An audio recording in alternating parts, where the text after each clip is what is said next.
So Hare Krishna, welcome you all in the Manjari class. So आज हम श्रेया जो है हमारे मंजरी ग्रुप में, उसका हम स्वागत करते हैं कि श्रेया आज हमारे सामने एक चैतन्य महाप्रभु का जो प्रेजेंटेशन है वो आप लोग को एक्सप्लेन करेगी। तो over to you Shreya. Shreya बचपन से ही भक्त है, इनके माता पिता ध्रुवानंद प्रभु और इनकी माता जी जो है वो दोनों दीक्षित भक्त हैं लोकनाथ स्वामी महाराज के।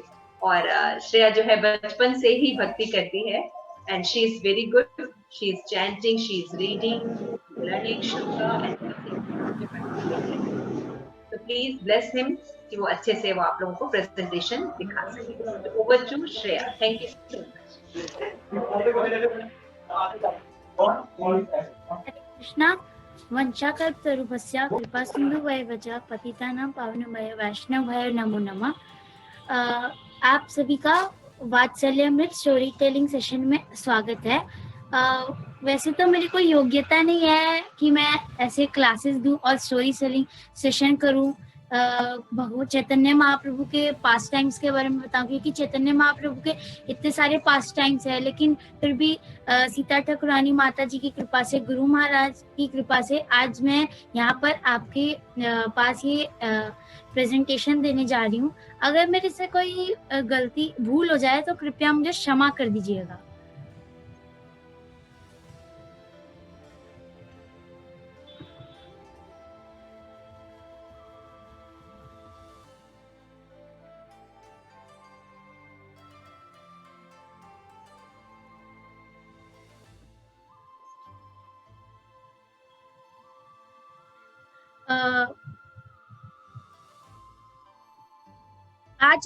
आज का टॉपिक है चैतन्य महाप्रभु के पास्ट टाइम्स के बारे में। तो सबसे पहले हम जानेंगे कि चैतन्य महाप्रभु का जन्म क्यों हुआ था। रूप गोस्वामी कहते हैं, नमो महावदनाय कृष्ण प्रेम प्रदायते कृष्णाय कृष्ण चैतन्य नामिने गौरस्वे नमो नमः। कि हे करुणामयी अवतार, हे चैतन्य महाप्रभु जो आप स्वयं कृष्ण हैं, आपने श्रीमती राधा रानी के golden skin colour, Chaitanya Mahaprabhu का जो स्किन कलर था वो राधा रानी की तरह गोल्डन था, और चैतन्य महाप्रभु हर जगह भगवान श्री कृष्ण के लव को फैलाते थे, और श्रील रूप गोस्वामी उन्हीं को नमस्कार कर रहे हैं।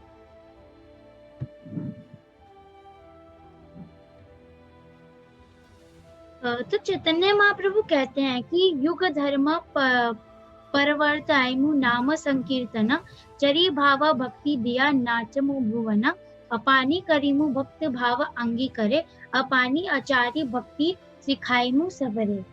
I shall personally inaugurate the religion of the age, Nam Sankirtan, the congregational chanting of the holy name.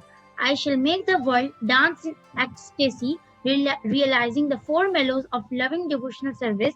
I shall accept the role of a devotee, and I shall teach devotional service by practicing it myself. यहाँ पर चैतन्य महाप्रभु बताते हैं कि मैं नाम संकीर्तन, जो कि कलयुग का युग धर्म है, उसका प्रचार करूंगा, और पूरी दुनिया नाम संकीर्तन के रस से नाचेगी, और उनको जो चार मेलोज हैं लव के, मतलब वो रियलाइज होगा। और जो चार मेलोज है वो हैं दास्य, साख्य, वात्सल्य और श्रृंगार। तो पूरी दुनिया इसको रियलाइज करेगी। और चैतन्य महाप्रभु कहते हैं कि मैं खुद एक डिवोटी का रोल एक्सेप्ट करूंगा, मतलब मैं खुद एक डिवोटी बनूंगा, डिवोटी बन के आऊंगा, और सबको भक्ति सिखाऊंगा, डिवोशनल सर्विस सिखाऊंगा, खुद प्रैक्टिस करके उसको। मतलब भगवान भक्त बन के आए हैं, और वो सबको बता रहे हैं कि उन्हीं की भक्ति कैसे करे, और वो खुद ही करके।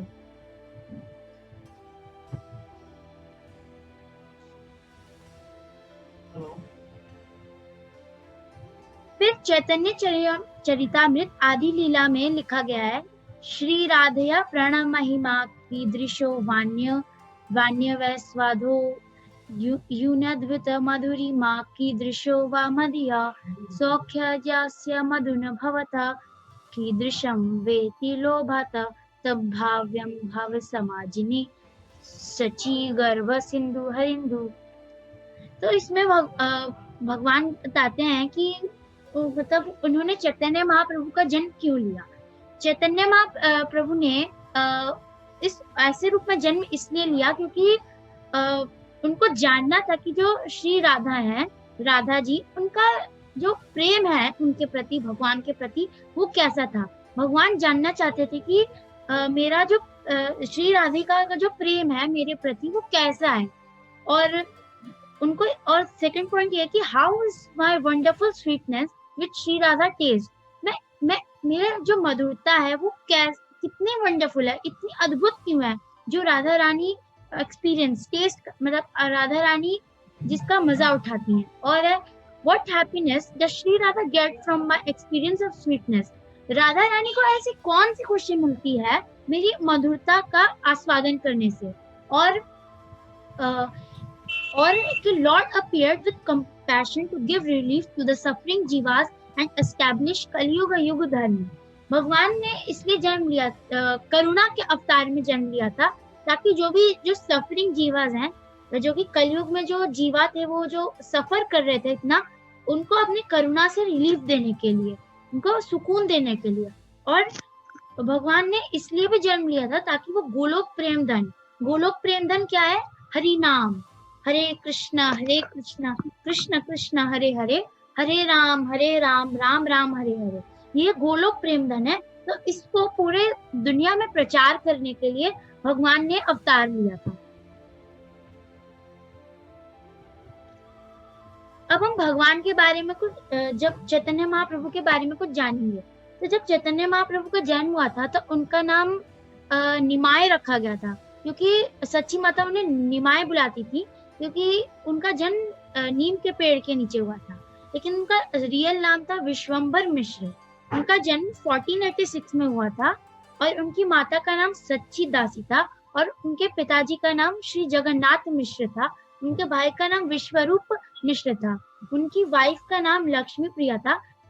चैतन्य महाप्रभु का विवाह 1505 में हुआ था और चैतन्य महाप्रभु ने संन्यास 1510 में 1510 में लिया था, जब वो मात्र 24 साल के थे।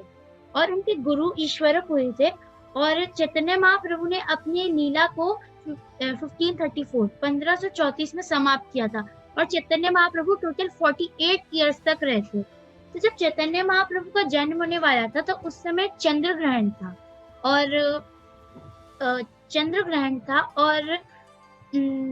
जो लोग थे वो गंगा, जहाँ पे जो गंगा थी वहां पे स्नान कर रहे थे और हरे कृष्णा कीर्तन कर रहे थे। और जब चैतन्य महाप्रभु का जन्म हुआ तो सारे जो मतलब बगल के जो गांव वासी थे और जो लेडीज थी वो रोज उनको देखने आती थी और उनके लिए रोज नए नए गिफ्ट्स लाती थी। और जो गांव वासी थे वो चैतन्य महाप्रभु के रूप को देख के, चैतन्य महाप्रभु इतने सुंदर थे कि उनको रूप को देख के गांव वासी हमेशा मन मोहित हो जाते थे, इतने सुंदर थे चैतन्य महाप्रभु।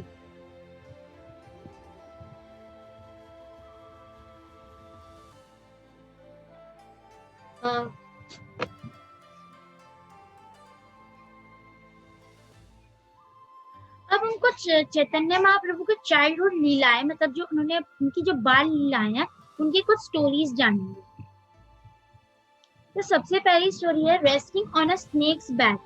एक बार जब भगवान, एक सांप था उसके ऊपर बैठकर अपनी लीला कर रहे थे। तो एक बार की बात है, क्या हुआ, चैतन्य महाप्रभु अपने आंगन में खेल रहे थे तो तभी वहां पे क्या हुआ कि एक बहुत बड़ा सा नाग आ गया। तो सब लोग उसे देख के भागने लगे और सब लोग चिल्लाने लगे कि अरे नाग आ गया, भागो भागो। तो लेकिन चैतन्य महाप्रभु उसको देख के हंस रहे थे और वो जाके उसके ऊपर बैठ गए और उस नाग ने भी चैतन्य महाप्रभु को अपनी पूंछ से लपेट लिया। तो असल में जो वो जो सांप था वो और कोई नहीं बल्कि खुद भगवान अनंत शेष थे। हाँ, वही अनंत शेष जिनके ऊपर भगवान विष्णु आराम करते हैं। तो वो उनके ऊपर बैठ गए और वहाँ उनके ऊपर खेल करने लगे और हंसने लगे। और लेकिन जब सब लोग चिल्ला रहे थे कि भागो भागो सांप आ गया, तो जो सांप थे मतलब जो अनंत शेष थे वो बहुत मतलब इरिटेट हो गए और वहां से जाने लगे। और चैतन्य महाप्रभु ने उनको रोकने की भी कोशिश की, लेकिन लेकिन क्या हुआ कि जो वहाँ के जो लोग थे उन्होंने चैतन्य महाप्रभु को उठा लिया। उन्होंने समझा कि इसको बचाया नहीं तो ये सांप डस लेगा इनको, इसीलिए उन्होंने उनको वहां से उठा लिया। जैसे ही वो सांप वहां से जाने लगा और उसको सीधा सच्ची माता के पास दे दिया। और उनको कुछ लोगों ने उनके ऊपर गंगा जल छिड़का, कुछ लोगों ने उनको तालिस्मान पहनाया, क्योंकि उनको लगा कि चैतन्य महाप्रभु के ऊपर कोई भूत का साया मंडरा रहा है। लेकिन जो भगवान के असली भक्त थे उनको पता लग चुका था कि ये जो नाग थे वो और कोई नहीं बल्कि अनंत शेष थे। फिर एक स्टोरी आती है जब 2 thieves got hijacked, जब भगवान ने जो 2 चोर थे उनको भ्रमित कर दिया था। तो एक बार की बात है, क्या हुआ कि चैतन्य महाप्रभु खेल रहे थे तो वहां पर दो चोर आए और उन्होंने चैतन्य महाप्रभु के जो सोने की ज्वेलरीज थी वो देखा और उनको लालच आ गया कि क्यों ना इसके हम लोग ज्वेलरी चुराए, वैसे इतना मासूम सा बच्चा है और खेल रहा है। तो क्या हुआ, वो उनके पास आए चैतन्य महाप्रभु के पास और उनसे कहा कि अरे बेटा तुम कहाँ थे, हम लोग तुम्हें कहाँ नहीं ढूंढ रहे थे, चलो चलो अपने घर चलो। तो चैतन्य महाप्रभु ने कहा कि हाँ हाँ ठीक है चलते हैं, अपने घर चलते हैं। तो उन्होंने क्या किया, चोरों ने चैतन्य महाप्रभु को अपने कंधे पर उठा लिया और ले जाने लगे। तो जैसे वो जा रहे थे तो बाकी जो लोग थे उनको लगा कि ये कोई गार्डियंस होंगे चैतन्य महाप्रभु के लिए, निमाई के लिए। तो उन्होंने सोचा कि उनके गार्डियंस है, ऐसे ही जा रहे होंगे कहीं लेके। लेकिन उनको क्या पता था कि ये तो चोर है, चैतन्य महाप्रभु को चुरा के ले जा रहे हैं। तो फिर क्या हुआ, जब सब लोगों को वहां पे जहाँ पे चैतन्य महाप्रभु थे, जब जगन्नाथ मिश्र और सच्ची माता को पता लगा कि सब लोग कहाँ गए, निमाय कहाँ गए, तो वो लोग चिल्लाने लगे निमाय निमाय कहाँ गए। तो गांववासी भी आ गए सुनकर कि कहाँ गए निमाय। तो सब लोग निमाय निमाय ढूंढने लगे, निमाय कहाँ गए, निमाय कहाँ गए, सब आवाज दे रहे हैं, निमाय तो मिल ही नहीं रहे। तभी आखिर में सारी कोशिशें बेकार हो गई। तो आखिर में क्या हुआ, सबने भगवान का कीर्तन करना शुरू कर दिया, गोविंद गोविंद चिल्लाना शुरू कर दिया कि निमाय को ढूंढिए भगवान, निमाय कहाँ है, निमाय को वापस ले आइए। तो क्या हुआ कि दूसरी तरफ निमाय ने क्या किया, अपनी माया से उन दोनों चोरों को भ्रमित कर दिया और उन चोरों को ऐसा लगने लगा कि जो निमाय का घर था वही उनका असली अड्डा था। तो वो उनको वो उनको अपने अड्डे ले जा रहे थे। लेकिन वो कहाँ ले जाने लगे, चैतन्य महाप्रभु के घर उनका जो घर था वहां पे ले जाने लगे, निमाय के घर। तो वो बहुत ज्यादा भ्रमित हो गए थे और क्या हुआ, उन्होंने सीधा चैतन्य महाप्रभु को लाके उनके घर उतार दिया और निमाय मौका देख के वहां से भाग गए और अपने घर के अंदर आंगन में चले गए, घर के अंदर चले गए। और जब जैसे सब लोगों ने देखा कि निमाय वापस आ गए तो सब लोग हरि बोल कीर्तन करने लगे। फिर एक और स्टोरी आती है, accepting the offerings of Jagdish and हिरण्य पंडित। तो क्या था, चैतन्य महाप्रभु की शिक्षा शुरू हुई जब वो केवल 5 साल के थे, तब उनकी शिक्षा शुरू हो गई थी। और उनको चैतन्य महाप्रभु को लिखना सिखाया जा रहा था। तो चैतन्य महाप्रभु तो भगवान थे, वो तो कुछ भी कर सकते थे। लेकिन चैतन्य महाप्रभु निमाय 2-3 दिन में ही अ आ इ ई ये सब लिखना सीख गए थे, व्यंजन स्वर व्यंजन ये सब लिखना सीख गए थे। और फिर कुछ ही दिनों में वो मुरारी, गोविंद, श्याम सुंदर ये सब लिखने लगे। लेकिन एक बार क्या हुआ, चैतन्य महाप्रभु अचानक से रोने लगे और वो बहुत ज्यादा ही रो रहे थे। तो क्या होता था, जब भी चैतन्य निमाय रोते थे तो क्या होता था कि कीर्तन करके उनको चुप कराया जाता था। लेकिन इस बार कीर्तन भी हुआ तब भी वो चुप नहीं हो रहे हैं, पता नहीं क्या मामला था। तो सब लोग पूछने लगे क्या हुआ निमाय, क्यों रो रहे हो। तो बोलता है कि मैं तब तक चुप नहीं हूँगा जब तक मुझे हिरण जो इस गांव में जो 2 डिवोटीज रहते हैं, हिरण्य और जगदीश पंडित, जब तक मुझे उनके हाथ का बना प्रसाद नहीं मिलेगा तब तक मैं चुप नहीं हूँगा। तो सब लोग आश्चर्यचकित हो गए कि अरे इसको कैसे पता कि हिरण्य और जगदीश पंडित भगवान के बहुत बड़े भक्त हैं और वो भोग बनाते हैं। वो बहुत ज्यादा कंफ्यूज हो गए, लेकिन उनको तो चुप कराना था निमाय को, इसीलिए वो क्या हुआ, जगदीश और हिरण्य पंडित के पास गए और कहा कि हे जगदीश और हिरण्य पंडित, आप जो प्रसाद है वो ले आइए, क्योंकि जो निमाय है वो बहुत ज्यादा रो रहे हैं और उन्होंने कहा है कि जब तक वो आपके हाथ का बना भोग नहीं खाएंगे तब तक वो चुप नहीं होंगे। तो क्या हुआ कि जगदीश और हिरण्य पंडित तो जानते थे कि जो निमाय है वो स्वयं भगवान श्री कृष्ण है, तो वो बहुत ज्यादा खुश हो गए और सोचने लगे कि लगता है आज भगवान कृपा करना चाहते हैं, कृपा करेंगे हमारे ऊपर, आज हमारा जीवन सफल हो गया। तो वो अपना भोग बनाया और सीधा भगवान के पास ले गए और निमाय चुप हो गए जैसे उन्होंने दोनों को देखा, और वो एक एक करके भोग को खाने लगे और देखते देखते उन्होंने सारा भोग चट कर दिया और वो एकदम चुप हो गए। एक और स्टोरी आती है, कॉजलेस मर्सी ऑन अ ब्राह्मण। जब एक बार की बात है, चैतन्य महाप्रभु जब छोटे थे तो उनके घर एक ब्राह्मण आया। तो जब आया तो जो जगन्नाथ मिश्र थे, उनके माता पिता मतलब जगन्नाथ मिश्र और सची माता ने उनका बहुत आदर सत्कार किया, उनका स्वागत किया बहुत अच्छे से, उनके चरण धोए। फिर उन्होंने सची माता ने कहा कि हे ब्राह्मण देवता, मैं आपके लिए अभी भगवान का प्रसाद लाती हूँ। लेकिन ब्राह्मण ने मना कर दिया और कहा कि नहीं नहीं, मुझे प्रसाद नहीं चाहिए, आज मैं यहाँ पे आया हूँ क्योंकि मैं खुद भोग बनाना चाहता हूँ भगवान के लिए और भगवान को ऑफर करना चाहता हूँ। तो सची माता ने कहा ठीक है। तो उस ब्राह्मण ने, जो ब्राह्मण थे, उन्होंने कहा कि आप मुझे कुछ इंग्रेडिएंट्स दे दीजिए भोग बनाने के लिए, सामान दे दीजिए और मैं भोग बना लूंगा। तो सची माता ने क्या किया, वो सारे इंग्रेडिएंट्स ले आई और उनको दे दिया। और तो फिर क्या हुआ, वो उन्होंने भोग बनाया और भगवान को जैसे ही भोग लगाया, पता नहीं कहाँ से निमाय आ गए, सारा भोग चट कर गए। तो जो ब्राह्मण थे वो बोले अरे ये क्या कर दिया। फिर उन्होंने जल्दी जल्दी हटा दिया सारा भोग और सबको साफ कर दिया और वो थोड़ा निराश हो गए। और लेकिन उन्होंने फिर बाद में क्षमा भी कर दिया कि बच्चा है, हो सकता है गलती कर दी। तो सची माता ने भी क्षमा मांगा कि क्षमा कर दीजिए, बच्चा है। तो फिर क्या हुआ, फिर से उन्होंने भोग सामान दिया बनाने के लिए भोग, और इस बार निमाय को थोड़ा दूर रखा गया ताकि वो फिर से ना आ जाए, इसीलिए तो भोग बनाया गया।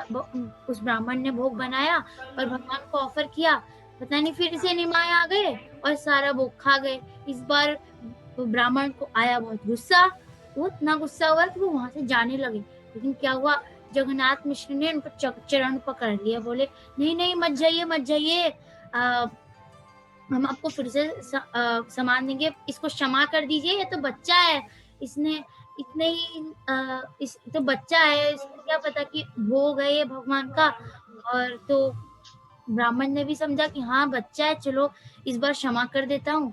तो उन्होंने फिर से मांगा, जो इंग्रेडिएंट्स थे सच्ची माता फिर से दिया उन्होंने भोग बनाया। इस बार निमाय को रूम में बंद कर दिया कि वो कहीं से नहीं आए, ऐसी जगह बंद कर दिया गया उनको, वहां से कोई भी नहीं आ सकता था, ऐसी जगह उनको बंद कर दिया गया और पूरा उनको ताला लगा दिया गया।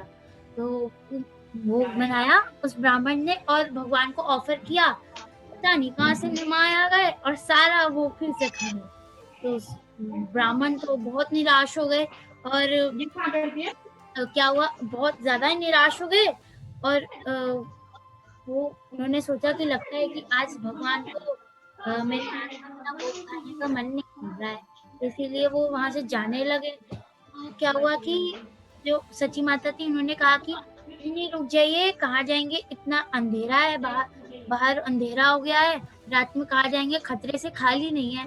तो ब्राह्मण जो ब्राह्मण थे उन्होंने भी सोचा अरे हाँ कहाँ जाऊंगा मैं, इस समय तो हो सकती यहीं रुक जाता हूँ। तो वो वहीं रुक गए।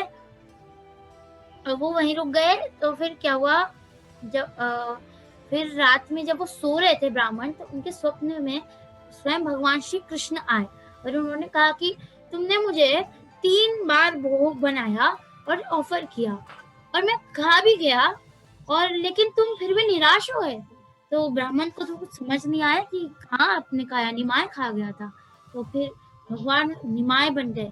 तो ब्राह्मण सब समझ गया और वो झट से उठ गया, अरे निमाय कृष्ण है और मुझे अब पता चला, इतनी देर हो गई, ये मेरे से क्या हो गया, इतना बड़ा अपराध हो गया, पाप हो गया।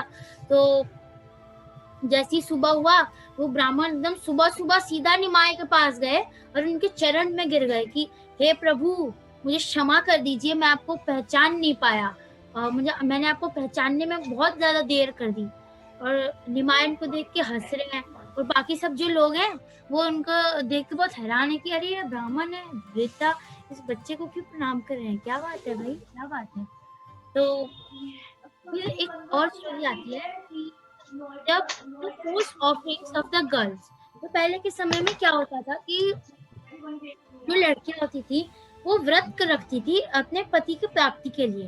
तो ऐसे ही लड़कियां जो व्रत, शिव पार्वती का व्रत रखती थी, तो जब वो रखती थी व्रत, तो वो के लिए भोग बनाती थी ताकि वो शिव पार्वती को ऑफर कर सके। एक बार वो भोग बना के ले जा रही थी, निमाय आए वहां पे और कहा कि ये भोग सब तुम मुझे दे दो, मुझे दे दो, मैं ही भगवान हूँ और मैं तुम्हें अच्छा सा पति दे दूंगा। तो वो बोलती हैं, लड़कियां बोलती हैं अरे नहीं नहीं हम तुम्हें क्यों दे, ये तो शिव पार्वती के लिए है। तो निमाय को आ जाता था गुस्सा कि ये मुझे नहीं दे रही है, मुझे मना कर रही है। फिर क्या होता था कि भगवान कहते थे, निमाय कहते थे कि अगर तुमने मुझे ये भोग नहीं दिया ना तो तुम्हें बूढ़ा पति मिलेगा। तो बहुत ज्यादा डर जाती थी लड़कियां, अरे तू श्राप दे रहा है। तो क्या हुआ, उन्होंने लड़कियों को मजबूरी में उनको देना ही पड़ा। उन्होंने कहा अरे नहीं नहीं नहीं श्राप मत दो, ठीक है हम लोग दे रहे हैं। ऐसे ही कर करके उनको धमका के निमाय लड़कियों को धमका के सारा भोग ले लेते थे और सब चट कर जाते थे। तो जैसे आप अभी तो ऐसे ही बहुत सारी लीलाएं हैं जो कि चैतन्य महाप्रभु की बाल लीलाएं हैं, जो कि चैतन्य भागवत में श्री वृंदावन दास ठाकुर ने लिखे हैं। तो और जैसा कि आप अपना स्क्रीन पे भी ये फोटो देख सकते हैं, ये एक ओरिजिनल पोर्ट्रेट है श्री चैतन्य महाप्रभु की। जब चैतन्य महाप्रभु ने अपना जब शरीर त्यागा था उससे पहले की ये फोटो है, तो ये ओरिजिनल फोटो है। फिर है कि महाप्रभु ने संन्यास लिया था 24, जब वो 24 साल के थे और वो जगन्नाथपुरी गए थे युग धर्म संकीर्तन को स्प्रेड करने के लिए। तो जैसा कि हम सब जानते हैं कि सतयुग में लोग तपस्या करते थे, त्रेता युग में यज्ञ करते थे, द्वापर युग में डीटी वर्शिप करते थे। तो ये सब कलयुग में तो पॉसिबल नहीं है, क्योंकि तपस्या करने के लिए हजारों साल तक तपस्या करनी पड़ती है, और लेकिन आजकल लोग 80 साल भी नहीं जीते हैं। त्रेता युग में यज्ञ चाहिए, तो यज्ञ मतलब कलयुग में इतना लोगों का फोकस पॉइंट नहीं है, उतना फोकस एबिलिटी नहीं है कि वो यज्ञ कर सके। और डीटी वर्शिप के लिए तो कोई कलयुग में शुद्ध ही नहीं है जो वो करेगा डीटी वर्शिप। इसीलिए चैतन्य महाप्रभु आए और उन्होंने कहा कि सबसे इजीएस्ट वे जो है वो है हरि नाम संकीर्तन, यानी हरे हरे कृष्णा कृष्ण कृष्ण हरे हरे, हरे राम राम राम हरे हरे। इसका कीर्तन करो और इस ये जो भौतिक जगत है इससे निकलो। भगवान ने कहा है हरे नाम ही केवलम, कलौ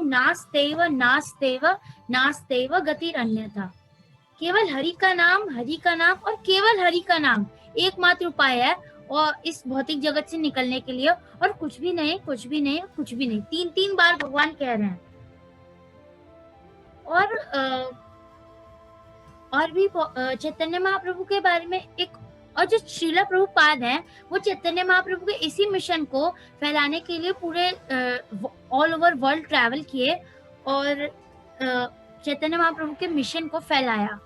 और जो हरिनाम है, हरिनाम के बल पे ही हमें भगवान की कृपा प्राप्त होती है, हम भगवान हमें अपने आप में शरण देते हैं।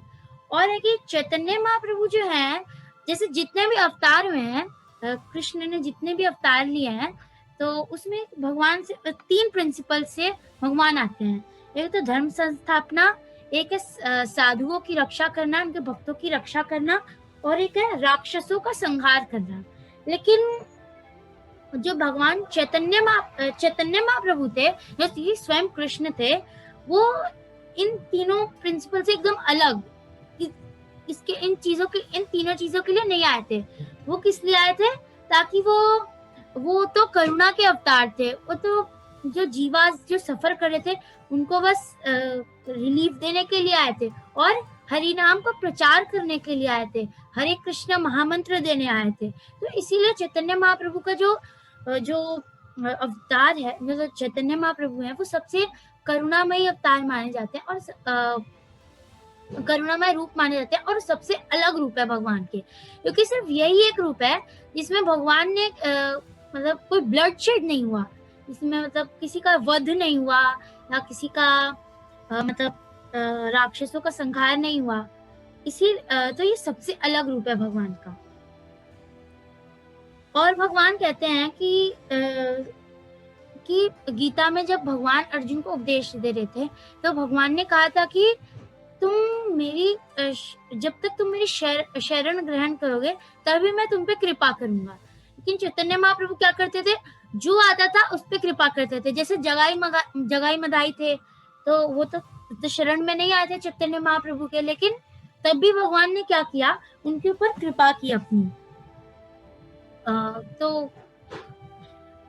इसीलिए चैतन्य महाप्रभु का जो रूप है वो सबसे अलग रूप माना जाता है।